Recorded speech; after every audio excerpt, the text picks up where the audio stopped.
Jail में एक नया कैदी आया है। कार डूब गई। वह जॉन है और उसका शरीर बहुत बड़ा है। पैरों में जंजीरें बांधकर जोर जोर से चलाया जाता था। सभी गार्ड चिंतित थे, क्योंकि अगर जॉन वापस लड़ना चाहता है तो 5 लोग वापस नहीं लड़ सकते। कुछ दिन पहले जॉन ने 2 छोटी लड़कियों को अपनी बाहों में ले रखा था। वह ऐसे रोया मानो अपना हृदय फाड़ देना चाहता हो। 2 छोटी लड़कियों के पिता ने लोगों को दौड़ने के लिए प्रेरित किया। उसने सोचा कि जॉन ही हत्यारा है, इसलिए उसने उसे बेरहमी से पीटा। मैं कुछ नहीं कर सका।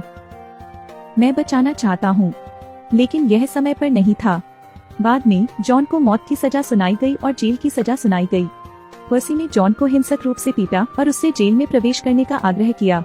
वार्डन पॉल बेहद गुस्से में थे, क्योंकि हत्यारे बहुत उत्तेजित होते हैं। भले ही जॉन को मौत की सजा सुनाई गई हो, फिर भी उसका सम्मान किया जाना जरूरी है। लेकिन पर्सी को इसकी बिल्कुल भी परवाह नहीं थी, क्योंकि जॉन को अंधेरे से डर लगता था। उसने पॉल से रात में लाइट बंद न करने को कहा। जॉन की दयनीय उपस्थिति से पॉल को सहानुभूति महसूस हुई। शायद वह अंधेरे से नहीं, बल्कि अप्रत्याशित लोगों से डरता है। जॉन ने आगे बढ़कर पॉल से हाथ मिलाया। उनके चेहरे पर एक बच्चे की मासूमियत झलक रही थी। पॉल को विश्वास नहीं है कि जॉन हत्या कर सकता है, इसलिए उन्होंने जॉन के मामले के दस्तावेजों की समीक्षा की। उन्हें संदेह है कि जॉन को बदनाम किया गया है। पॉल को मूत्राशय में संक्रमण है।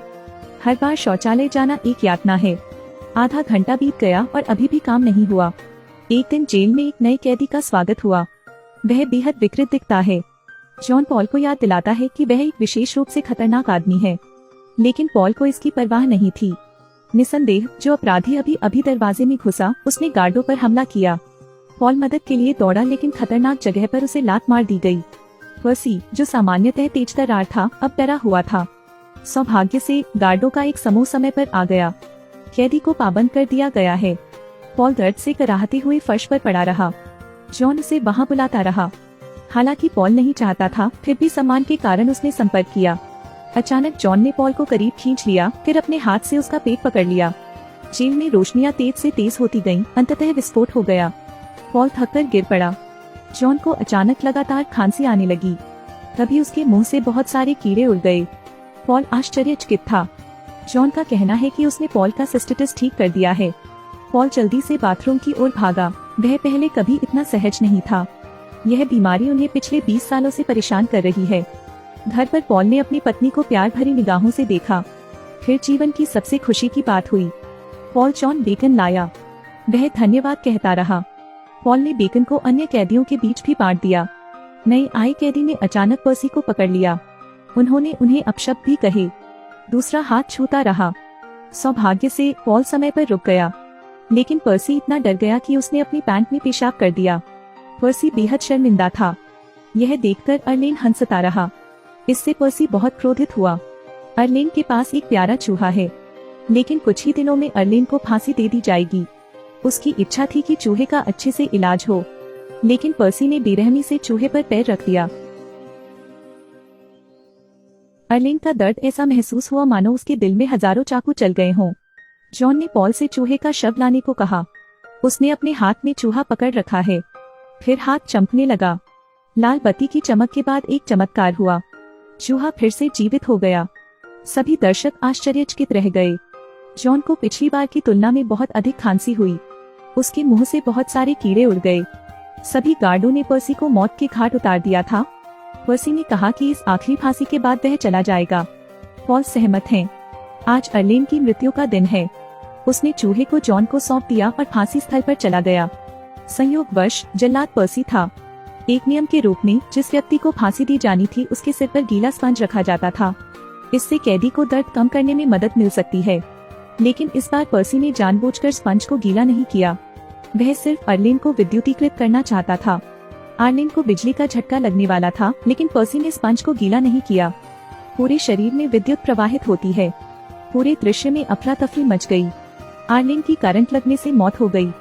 सभी लोग दौड़े और पर्सी को पीटा, लेकिन वे अब कुछ भी नहीं बदल सकते। आपकी पत्नी पॉल को कैंसर है। उसका पति बहुत दुखी है, इसलिए पॉल एक बार उसकी मदद करना चाहता था। वह जॉन से उसकी पत्नी का इलाज करने के लिए कहना चाहता था। पत्नी अस्पताल के बिस्तर पर पड़ी दर्द से कराह रही थी। जॉन के चेहरे पर एक सौम्य, ईमानदार भाव प्रकट हुआ। फिर वह धीरे धीरे उसके पास आया और उसके होठों को चूमने लगा। उसके मुंह में सफेद रोशनी थी। जॉन ने उस चीज को अपने शरीर में खींच लिया। टूटी हुई दीवार घड़ी। बुढ़िया का पति अवाक रह गया। तीसरा चमत्कार प्रकट हुआ। जॉन जोर जोर से खांसने लगा। बुढ़िया अचानक सुंदर और जवान हो गई। जॉन को धन्यवाद देने के लिए उसने उसे अपना सबसे कीमती हार दिया। गार्ड जॉन को वापस जेल ले गए।